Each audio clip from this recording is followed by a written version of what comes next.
The date was October 16th, 2014. In the Lakewood apartment complex, it was a quiet afternoon. Suddenly, Danielle Nemitz's neighbors heard a loud crack break the silence. After the loud noise echoed through their house, everything went back to normal. But then, there was a knock on the door. On the other side, someone was yelling, pleading, and beseeching for help. When the family opened the door to find out what was going on, Skylar Nemitz, Danielle Nemitz's husband, met them. He was clearly upset and scared, and he kept pleading with his family to call 911. The neighbors were completely caught off guard by this sudden outburst of sound and emotion. Before Skylar broke down, all he could say was, "It's Danielle. She's dead." Danielle Ripien was born in San Francisco, California, on January 11th, 1995. Her sister's name is Ashley. Danielle has always been strong. Lizzie was 7 weeks along when she was born, and she weighed only 3 pounds, which is less than half of what she should have. It wasn't even clear to the doctor and nurses who helped Danielle be born that she would make it, but she did. Danielle was a pretty normal kid after she was born, for a while. You see, Danielle's mum, Elizabeth, died of cancer when she was only 2 years old. That was the moment when Danielle's whole life changed, even though she was too young to understand what death meant. Scarlett Ripien, Danielle's grandmother, stepped up as her guardian and took care of her until she was 14. But when Danielle was 14, she would see someone else she loved die. Another person, Scarlett, died of old age, and Danielle was very sad. This time, Danielle realized how cruel death really was, and she felt very alone and lonely. Danielle would later move in with her stepfather, Michael, who legally became her father. He would soon die, though, which was sad. Danielle took a lot of hits, and they all made her want to be loved and have her own family from a very young age. Life was very unfair to Danielle, but she didn't give up her will to fight. Danielle was like a breath of fresh air to her friends. Some of her friends even say that the phrase "small but mighty" was made just for her. Even though Danielle had a lot of bad luck, she kept going and put a lot of her energy into cheerleading, which was her favorite hobby. But Danielle really wanted stability more than anything else. Danielle had a big family with many siblings, but all she wanted was to fit in. Danielle's cheer coach said that she would always think of her boyfriend's family as her own because it was the only thing that was stable in her life. Danielle met the person who would become her forever when she was in her senior year of high school. Skylar Nemitz was his name. Skylar had just graduated from high school and was now 19 years old. He had joined the Army and was about to leave for basic training in Georgia. They first met at a high school football game in Northern California on October 4th, 2012. They added each other on Facebook and started messaging each other. After a while, they couldn't be apart. Danielle and Skylar both fell in love at first sight and knew they wanted to spend the rest of their lives with this person. Skylar and Danielle's relationship grew so quickly, it was crazy.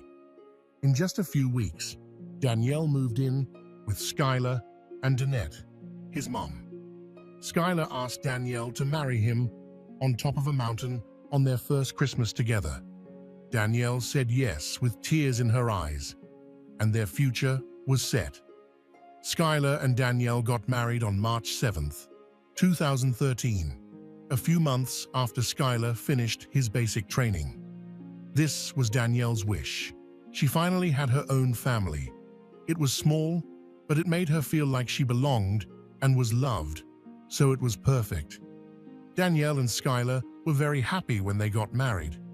David taught Danielle how to drive, and the two of them lived in Lakewood, Washington, while David was stationed at Fort Lewis.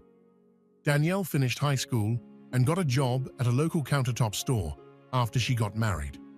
Danielle loved doing makeup and wanted to open a nail salon, so it made sense that she started a YouTube channel, https://www.youtube.com @Danielle8494, where she would post videos about beauty.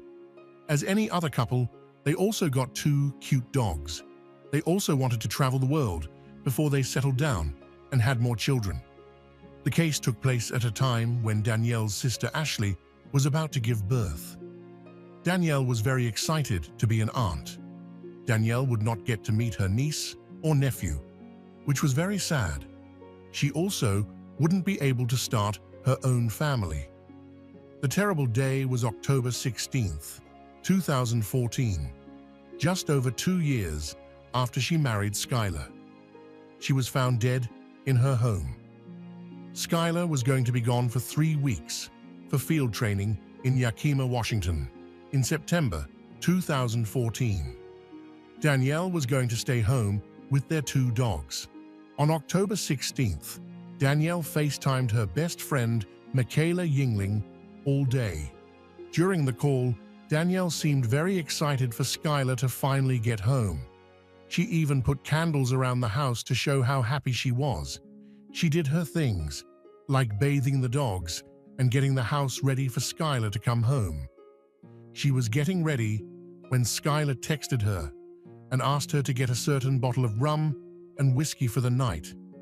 You see, Skylar wasn't allowed to drink on the base during this field training operation.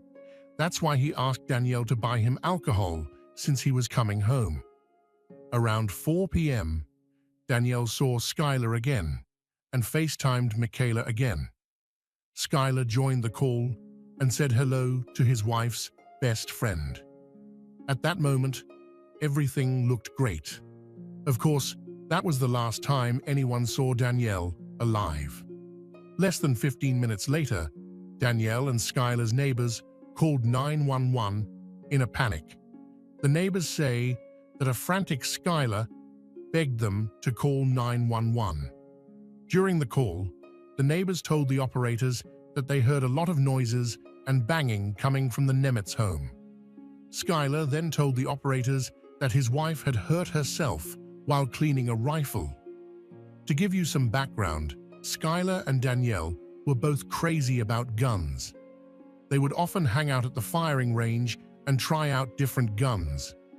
This was something they often did on date nights. The couple didn't have much time to themselves because Skylar was always training. So this was how they spent time together, and they both loved it. Anyway, when Skylar joined the army, his gun collection grew to 15.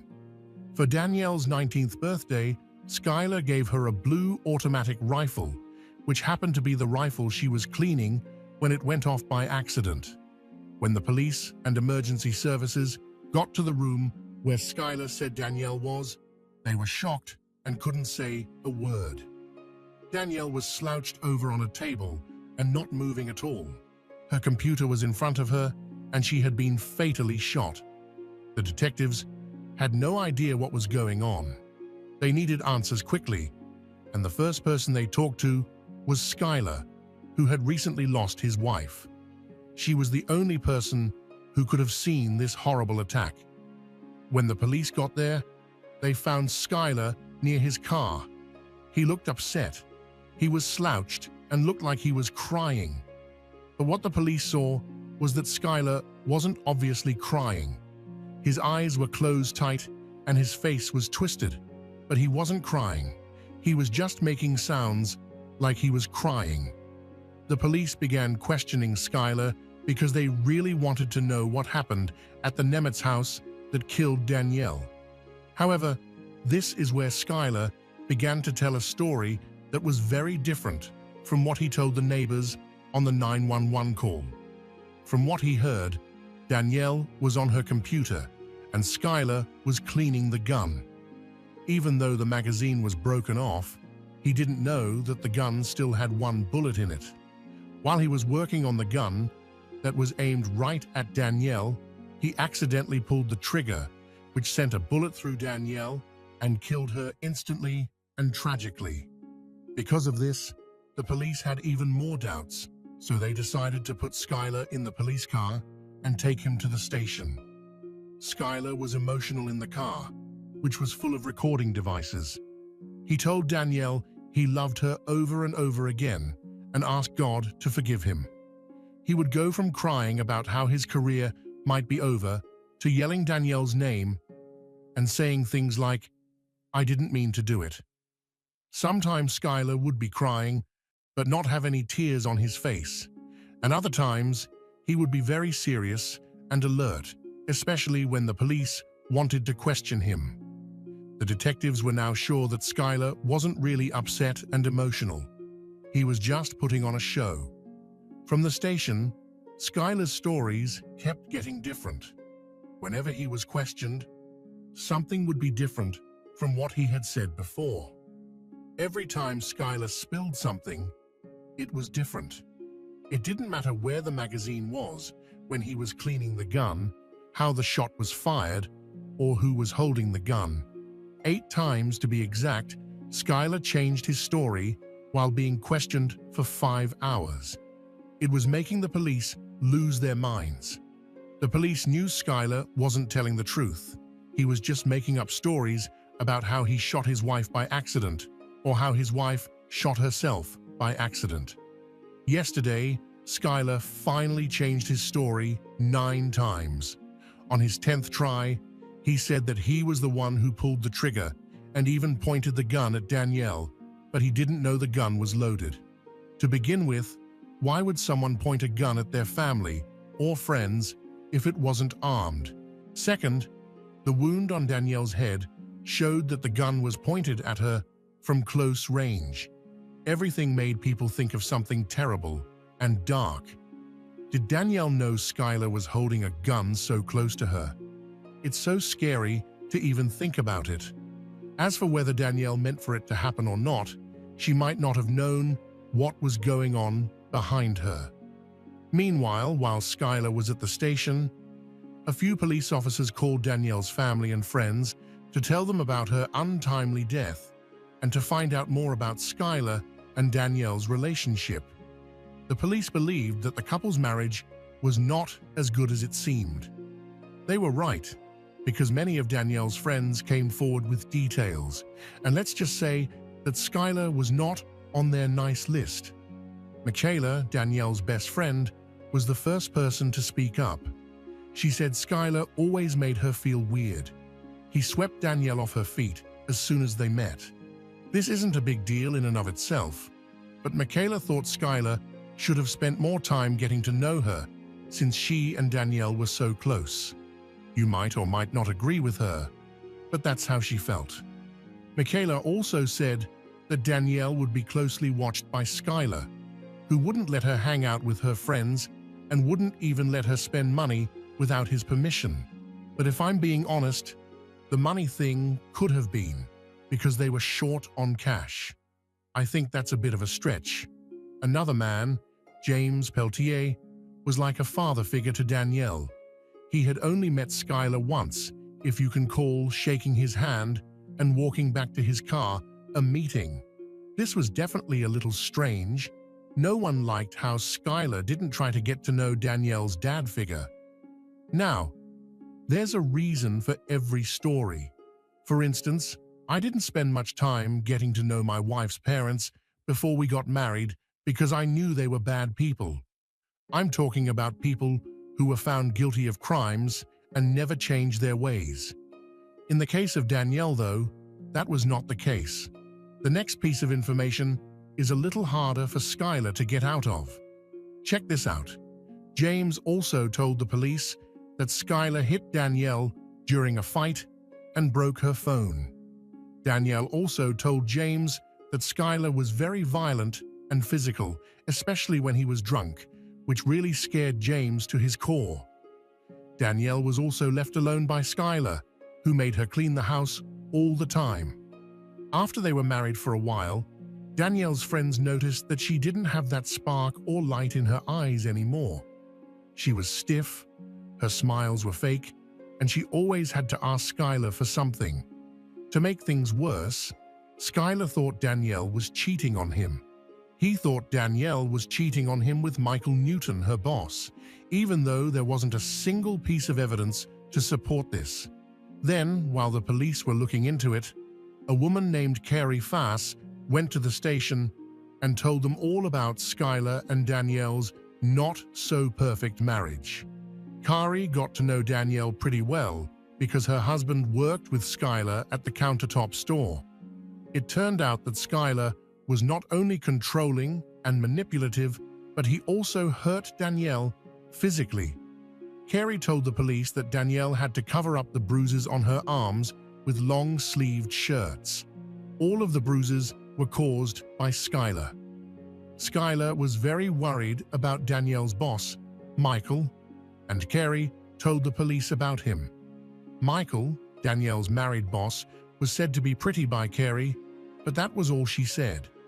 Danielle never broke the rules at work, and Michael and Danielle only talked about work-related things.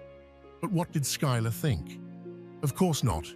He was sure Danielle was seeing someone else. Jeremy was an old friend of Danielle's from high school, and he even said she was having an affair with him. Now, Jeremy and Danielle did get together while Skylar was in Yakima for training, but it was just to hang out as friends. Skylar, on the other hand, was very insecure and thought Danielle was cheating on him whenever she even breathed in the direction of another man. I can't even imagine how hard it must have been for Danielle to deal with Skylar's bad behavior. Now that everyone knows how Skylar and Danielle's relationship is getting worse, let's get back to the investigation. The police had just gotten the ballistics report, which showed some very strange things. In the first place, the bullet's path did not match what Skylar said happened.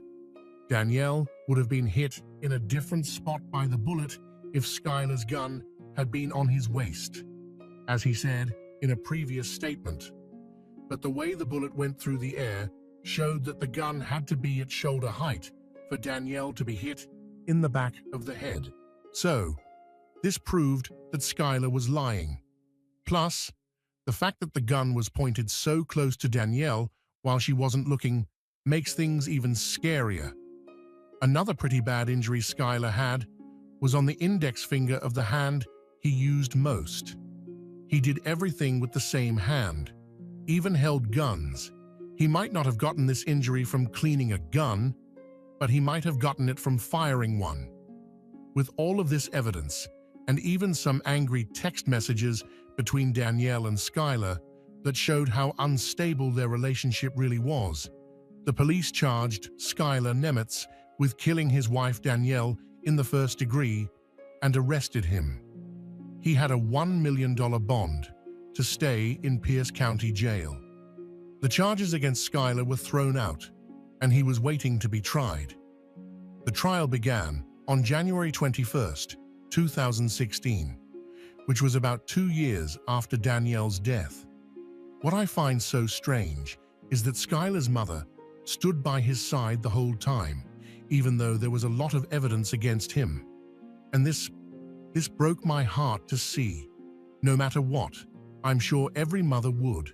But his mum, Danette, really thought and hoped her son was innocent. She even sold her house, car, and pricey jewelry to pay Skylar's bail. To help her son's defense, she hired Michael Stewart, who is one of Washington's best defense lawyers. The prosecution used statements from Danielle's family and friends, the ballistic analysis, and Skylar's very strange behavior after Danielle's death as proof. The prosecution said that a soldier with a lot of experience who knew guns inside and out couldn't accidentally fire a bullet that hit Danielle. To give you some background, Skylar handled a gun for the first time when he was only 4 years old. That in itself is crazy, but that's a different story. Anyway, he first used an automatic rifle, the type of gun that killed Danielle when he was only 14. That's how he learned how to handle guns, take them out of action, and make them safe for cleaning or even regular checks. He had done it for many years. The prosecution tried to persuade the jury that Skyler lost his cool after yet another argument with Danielle about cheating on him and shot her once when she wasn't looking. They also said that Skyler wasn't sad about the death of his wife, the love of his life.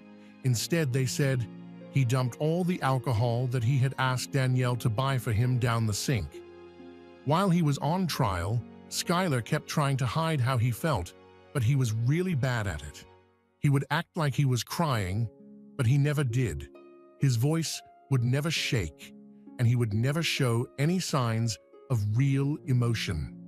There was no sadness or regret in this man's eyes for what he did. One thing the defense did, though, was try to get the first-degree murder charge dropped. Michael Stewart told her that Skyler didn't mean to kill his wife. It was a terrible accident, and Skyler was only slightly to blame for the death. For 1 month, the trial went on, and at the end, the jury ruled. Skyler was found guilty of first-degree manslaughter on March 3, 2016, but not of first-degree murder.